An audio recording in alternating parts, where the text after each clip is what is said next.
Good evening. आज अपना episode number 3 for standard 10। Basically last class में मैंने आप लोगों को कुछ तरीके सिखाए थे जिससे कि ग्राफ बनाने से पहले ही आपको उसका आंसर पता चल जाए, सॉल्वेबिलिटी पता चल जाए।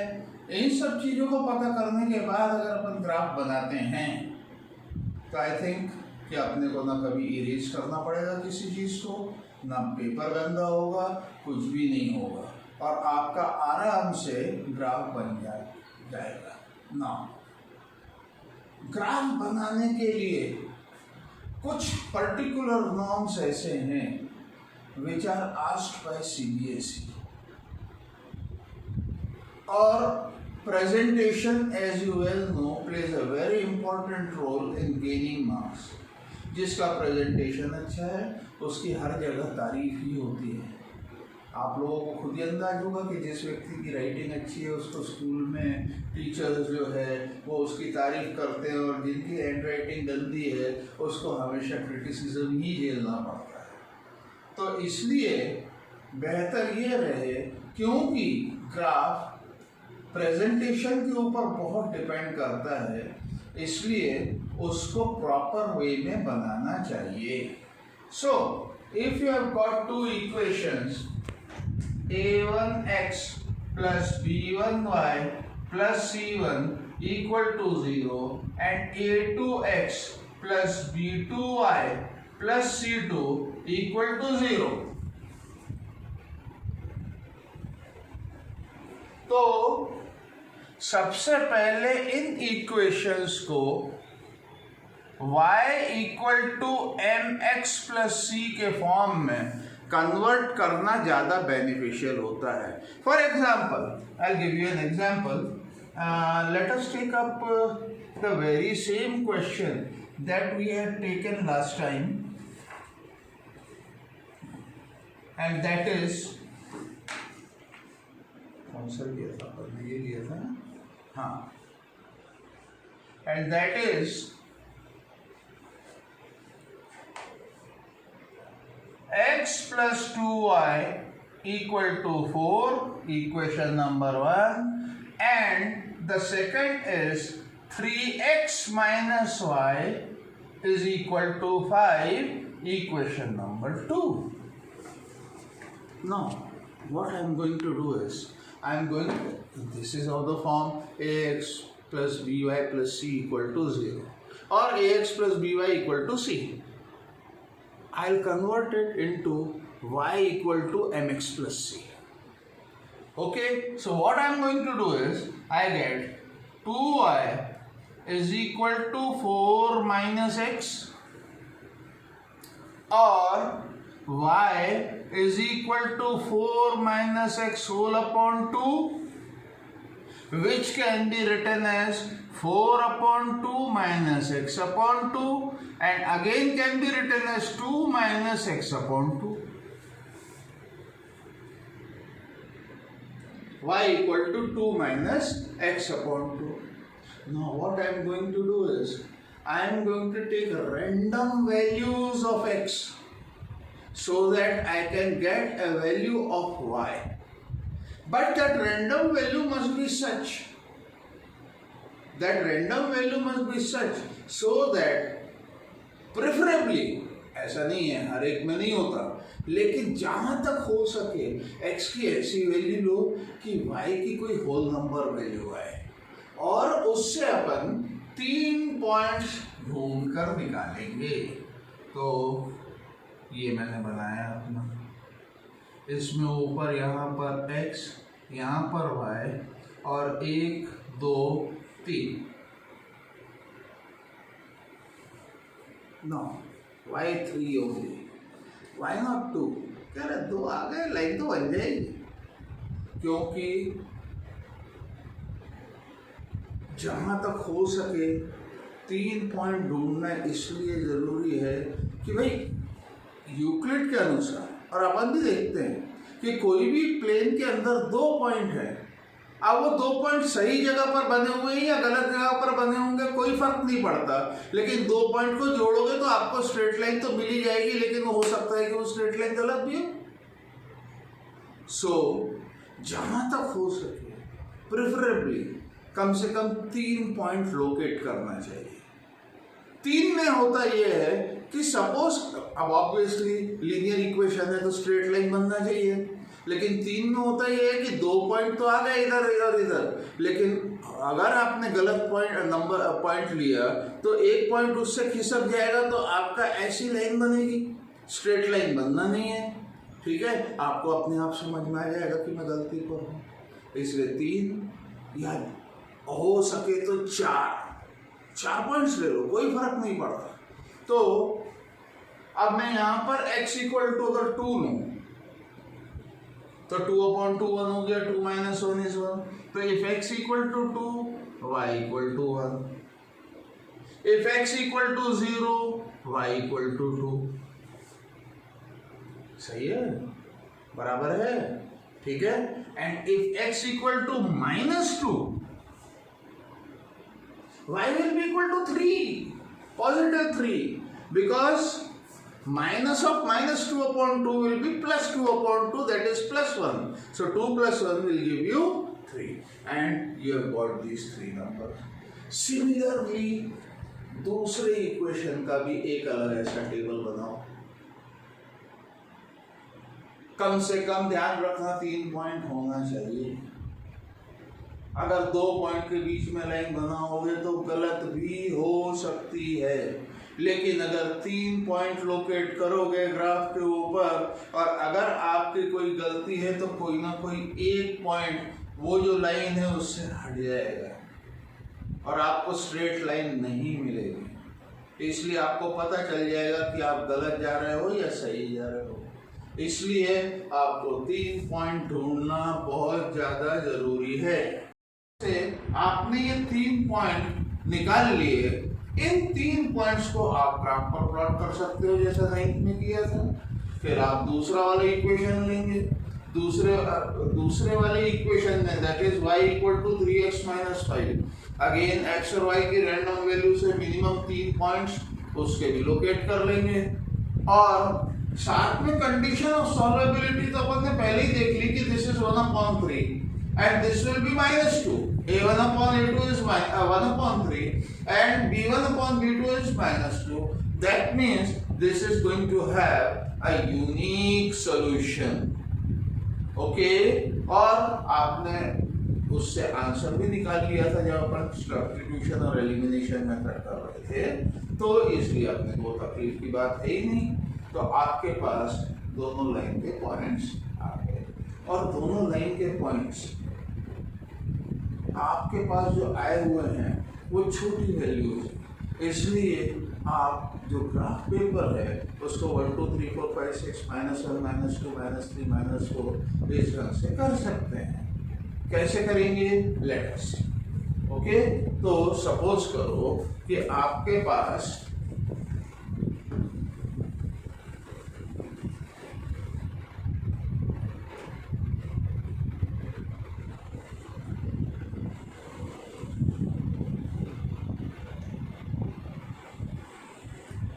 और ये प्रेजेंटेशन आप खास ध्यान रखें, क्योंकि अगर प्रॉपर प्रेजेंटेशन नहीं होगा तो इट माइट बी पॉसिबल कि कोई अगर चेक करने वाला थोड़ा सा ज़्यादा स्ट्रिक्ट हो तो आपके कोई 1 आध मार्क 2 मार्क कट सकते हैं।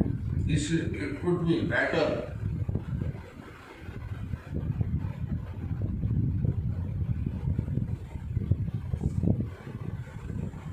कि जिस ढंग से मैं बता रहा हूँ उस ढंग से करें तो मार्क्स काटने की कोई गुंजाइश ही नहीं रहेगी। अब आपने जैसा देखा, this is a graph paper की बाउंड्री रहती है which is white in colour, और ये बीच का जो पोर्शन रहता है इसके ऊपर बाकायदा ग्राफ बना हुआ रहता है। ओके, कई लोग क्या करते हैं कि ये मेरी y एक्सिस हो गई, ये मेरी x एक्सिस हो गई। अब इधर से ऐसा बना देते हैं, और बनाने के बाद फिर यहाँ पर वो लिखकर 1 2 3 4 वगैरह, और यहाँ पर प्लॉट करके, और अगर आपकी लाइन ऐसी आ रही है तो ऐसी लाइन करके और इसको इनिशियली समझ लेते हैं कि आपकी ये लाइन बन गई। ये गलत है, पहली चीज ध्यान रखना कि ये गलत है। आपको इस ग्राफ पेपर पर एक्स एक्सिस और वाई एक्सिस को पूरा वाइट बॉर्डर तक लेकर जाना है।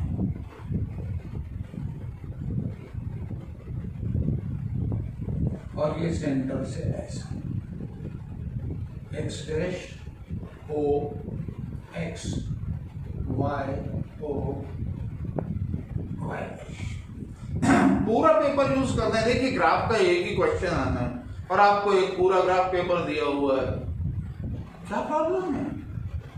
पूरा पेपर यूज करो ना। जबरदस्ती में उतना छोटा सा बनाकर और मार्क्स कटवाने की काम क्यों करते हो? पूरा का पूरा। और फिर उसके बाद आपको मालूम है कि 1 big division will be equal to 1 unit. आप इस ढंग से अगर करोगे तो इधर 8 आ जाएंगे, इधर 8 आ जाएंगे, इधर 11 आ जाएंगे, इधर 11 आ जाएंगे। ओके, तो सबसे पहले इसका प्रॉपर कैलिब्रेशन करो एंड सो ऑन। आफ्टर इधर -1 -2 -2 एंड सो ऑन। ऊपर 1 2 3 4 5 6, नीचे -1 -2 -3 -4 अप टू -11 तक आ जाएगा। पूरा करो, बीच में थोड़ा मतलब कंजूसी मत करो, आलस मत, सॉरी कंजूसी गलत शब्द है, आलस मत करो इस चीज में। और उसके बाद जो पॉइंट्स अपने को मिले थे पहली लाइन के, उन पॉइंट्स को प्रॉपरली लोकेट करो और देखो कि वो कोलिनियर हैं या नहीं। ऑब्वियसली अगर आपने सही किया होगा तो they are going to be collinear.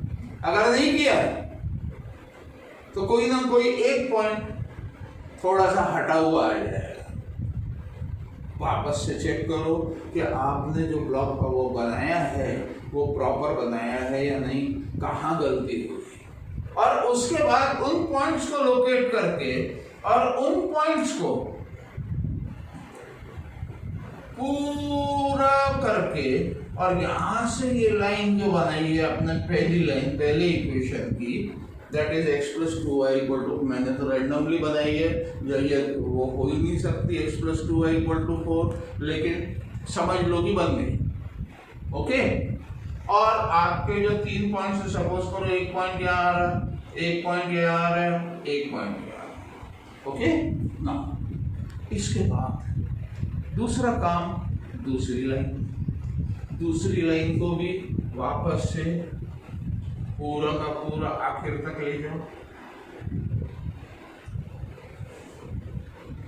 which will intersect this line at a particular point।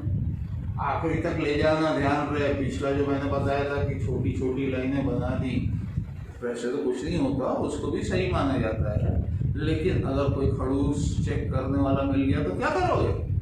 एक आध मार्क कट गया, अरे आप तो घर में आकर अपने पेरेंट्स को बोलोगे मेरे को तो पूरे 80 आउट ऑफ 80 आ रहा है, और पता चला कि ऐसी छोटी छोटी गलतियां आपने कर दी 3-4 और आपके 80 की जगह 74 75 वगैरह आ गए, तो उस समय कैसा लगेगा?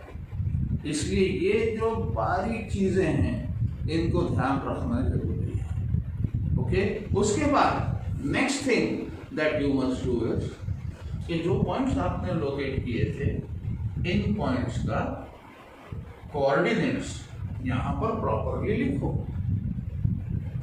तीसरी चीज, जो आंसर पॉइंट है उसके कोऑर्डिनेट्स लिखो, जहां पर इंटरसेक्ट हो रही हैं, और ये आपने पहले अलजेब्रिकली निकाल लिया था, तो यू विल बी कॉन्फिडेंट कि ये इधर से निकल रही, मतलब मेरा आंसर सही है। उसी ढंग से इसके भी जो तीनों पॉइंट्स आप निकालोगे, उन तीनों पॉइंट्स को प्रॉपरली यहाँ पर कोऑर्डिनेट्स लिखो। अभी पूरा नहीं हुआ, ध्यान रखना, अभी बहुत कुछ बाकी है, और अगर उसमें से कुछ भी छोड़ दोगे तो आपका मार्क्स कटने के पूरे गुंजाइश होती है। So what is the next step? जो इक्वेशन है, जहां पर भी लाइन में कोने में जगह मिले वहां पर उस लाइन का इक्वेशन, ये लाइन वो नहीं है, ध्यान रखना, ये मैं आपको सिर्फ इलस्ट्रेशन दे रहा हूं, नहीं तो आप बोलोगे कि सर ये लाइन तो x+2y=4 है ही नहीं है, मैं खुद बोल रहा हूँ कि नहीं, मैं तो सिर्फ आपको समझा रहा हूँ कि क्या करना है। और ये जो दूसरा इक्वेशन है उसका इक्वेशन यहाँ पर देखो, लिखना बहुत ज्यादा जरूरी है, इस बात का ध्यान रहे। ओके, फिर अभी भी पूरा नहीं हुआ। Next thing that you must do is कि फर्स्ट क्वाड्रेंट के अंदर आप स्केल लिखोगे। अब यहां पर स्केल क्या है, तो यहां पर लिखोगे x axis 1 big division equal to 1 unit, and similarly y axis 1 big division equal to 1 unit. कहां लिखना है इसको? इसको लिखना है फर्स्ट क्वाड्रेंट में, फर्स्ट क्वाड्रेंट में।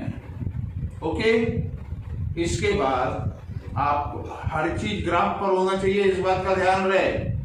आप साइड में पेज पर उसको सॉल्व करके और कहीं भी कुछ भी लिख दो, it hardly matters, everything must be presented on the graph, keep that in mind. So आपको x और y की कॉमन वैल्यू निकालना थी, तो यहां पर आप लिखोगे solution, answer x equal to this जो भी है and y equal to this is the solution, is the solution. कहां लिखोगे इसको? फोर्थ क्वाड्रेंट में, this must be written in the fourth quadrant. और इसके बावजूद मैं अगर कोई टेस्ट लेता हूं और मेरी टेस्ट में आप इतना सब कुछ बिल्कुल सही कर देते हो, लेकिन इसके अलावा एक चीज और जो कि मैं बोलना चाहूंगा वो आप नहीं लिखोगे, मैं आपको 0 दूंगा इसके बाद। सोचो क्या होना चाहिए वो चीज जो कि यहां पर होनी चाहिए और नहीं है, और वो है क्वेश्चन नंबर। अगर आप प्रॉपरली इसमें क्वेश्चन नंबर नहीं लिखोगे, अब देखो एक बात ध्यान रखना, कोई भी व्यक्ति जब पेपर चेक करने के लिए बैठता है तो ये कोई भी अच्छा व्यक्ति, ऐसे नहीं, मतलब जिसको सही में मैथमेटिक्स समझता है, मैथमेटिक्स की ABCD समझती है, वो जब पेपर चेक करने के लिए बैठता है तो वो ये सोचकर बैठता है कि मैं गधा हूं, मैं बेवकूफ हूं, मेरे को कुछ नहीं आता, और उसके बाद वो पढ़ने बैठता है आपकी आंसर शीट। अब उसको कुछ नहीं आता, तो अगर किसी व्यक्ति को कुछ नहीं आता तो आप बेसिक से समझाते हो ना अच्छी तरह से, उसी ढंग से आपको ये सोचकर पेपर लिखना है, टेस्ट लिखना है कि सामने वाला जो चेक करने वाला है उसको कुछ नहीं आता, मेरे को उसको पूरा बेसिक से अच्छी तरह से समझाना है। और अगर बेसिक से अच्छी तरह से समझाना है तो फिर आपको क्या करना पड़ेगा? Everything must B inclusive.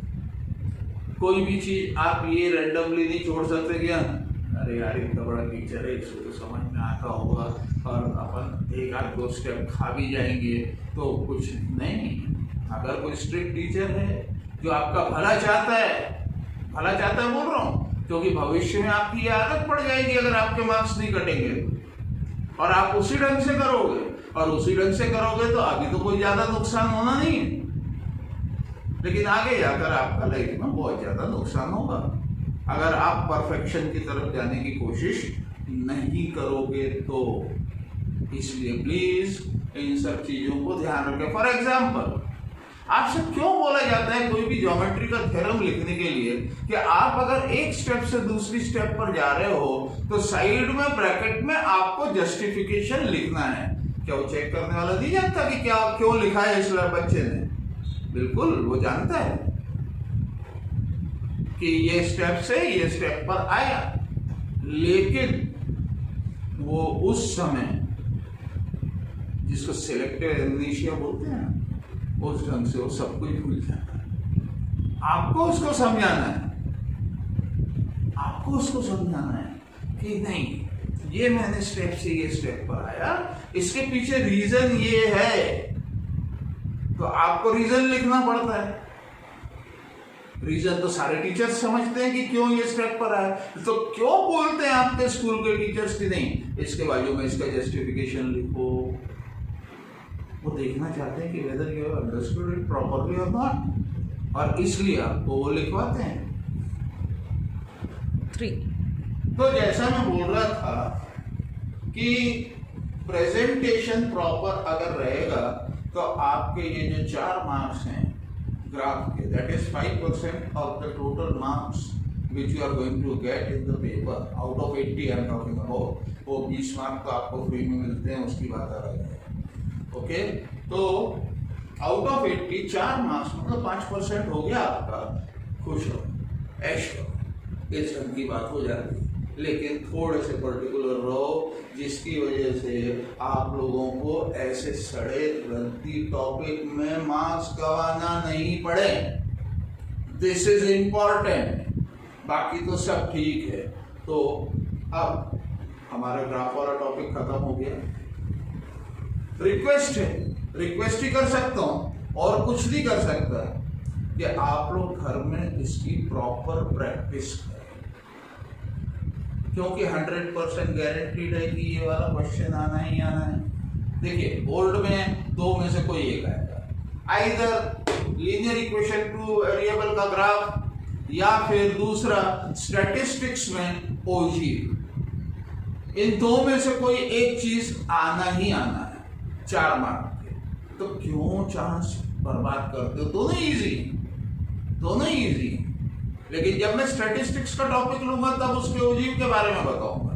अभी तो इसके ऊपर कॉन्सेंट्रेट करो, दैट विल। तो अब जैसे मैंने पहले के एपिसोड्स में बताया था कि आप लोगों को ग्राफिकली ये वाला मेथड सिखा दिया और अलजेब्रिक मेथड सॉल्यूशन का, solution of linear equation, simultaneous linear equation in 2 variable के कई मेथड्स हैं।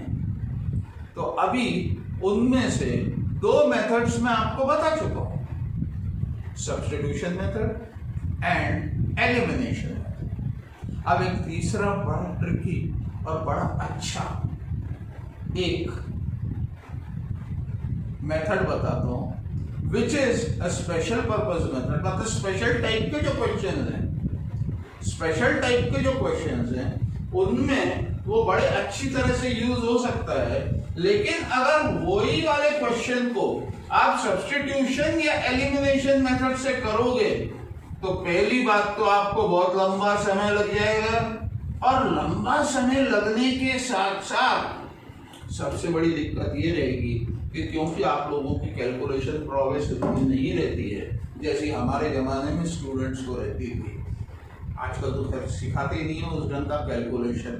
आप लोगों को 1.25 और 1.5 इनके टेबल्स तो समझ में ही नहीं आते होंगे कि 1.25 का टेबल बोलो, 1.5 का टेबल बोलो, 1.75 का टेबल बोलो। No, you can do it off the cuff. I am talking about वैसे कैलकुलेशन कर करके तो सब लोग कर रहे, लेकिन ऐसे ही आप 1.25 का टेबल नहीं बोल सकते, नहीं हो पाएगा। तो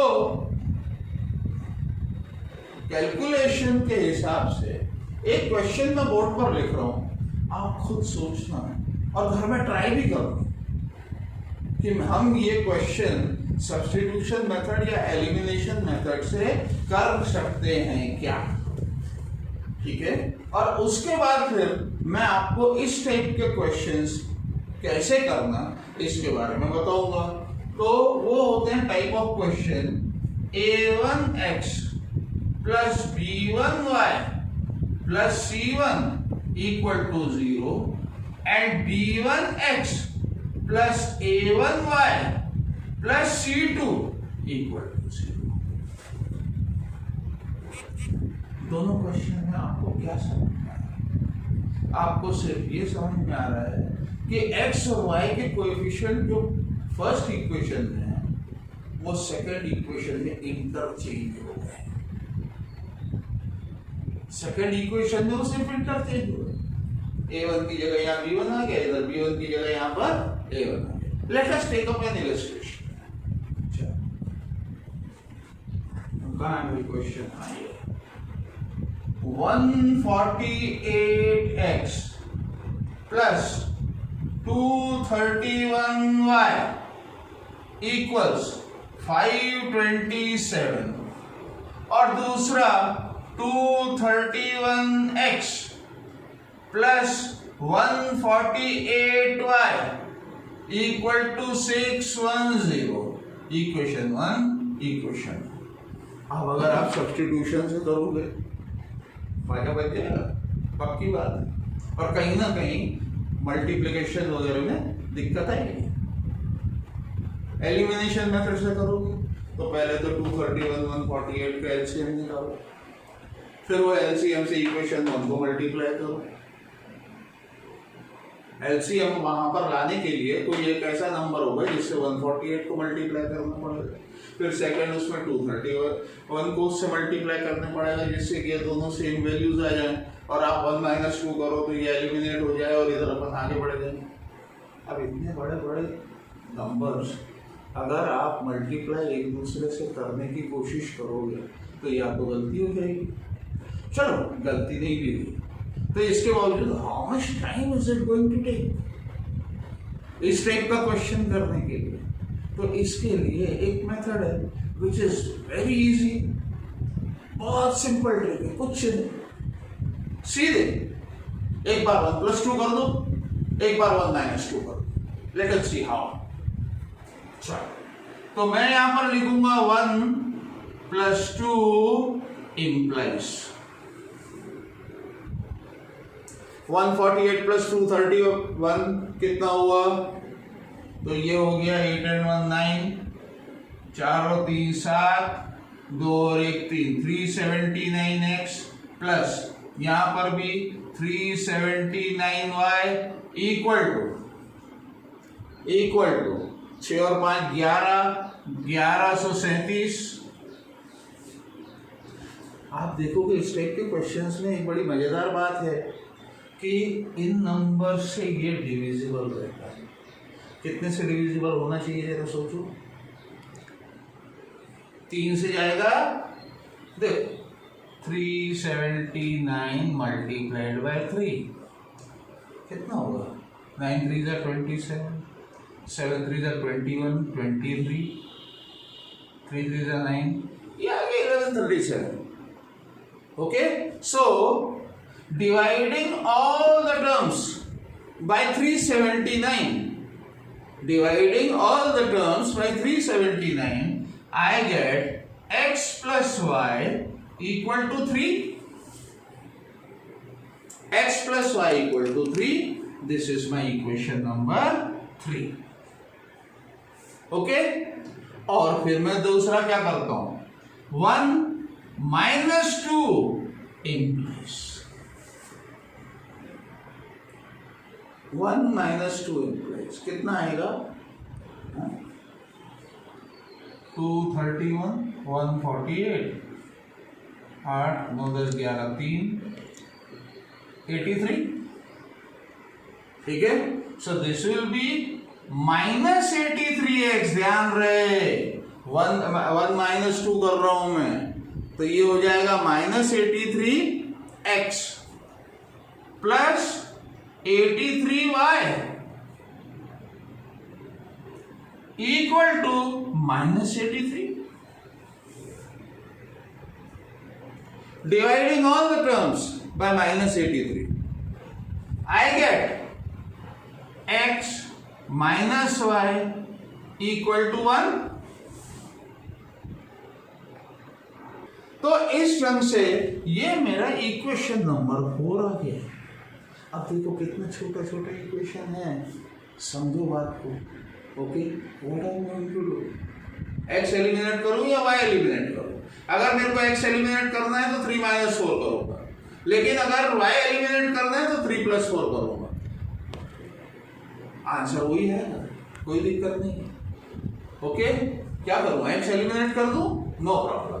सो आई राइट 3 - 4 implies 3 - 4 implies x और x गया, ये हो जाएगा 2y इक्वल टू 2,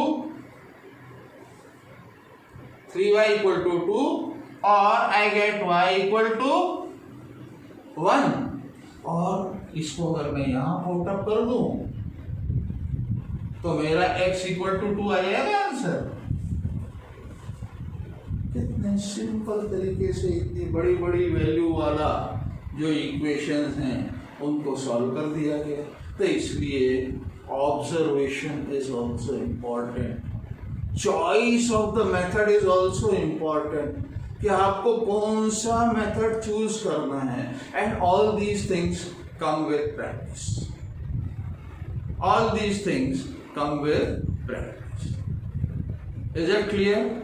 अब आखिरी चीज जो आप लोगों को बोलना है कि मैं इसको YouTube के ऊपर सारे एपिसोड्स को डाउनलोड कर रहा हूँ, और ये मैं सिर्फ इसलिए डाउनलोड कर रहा हूँ कि बहुत सारे बच्चे जिनको स्कूल में बराबर से, स्कूल से भी कुछ ऑनलाइन चल रहे हैं, ऐसे जूम के ऊपर चल रहा है और पता नहीं क्या क्या चल रहा है। मैंने YouTube पर इसलिए डाला कि सिर्फ मेरे ही बच्चे नहीं, जो मेरी क्लास में आते हैं सिर्फ वो ही नहीं, बाकी भी किसी बच्चे को जो घर में पढ़ा बोर हो रहा है, परेशान हो रहा है और वो पढ़ना चाहता है, तो उसको अगर आप लिंक भेज देते हो, I don't have any objection. मैं तो शौकिया कर रहा हूँ, इसलिए मेरे को कोई तकलीफ नहीं है। आप भेज सकते हो, भेज दो लिंक, मेरे को कोई ऑब्जेक्शन नहीं। ओके, अब बाकी अगली क्लास में।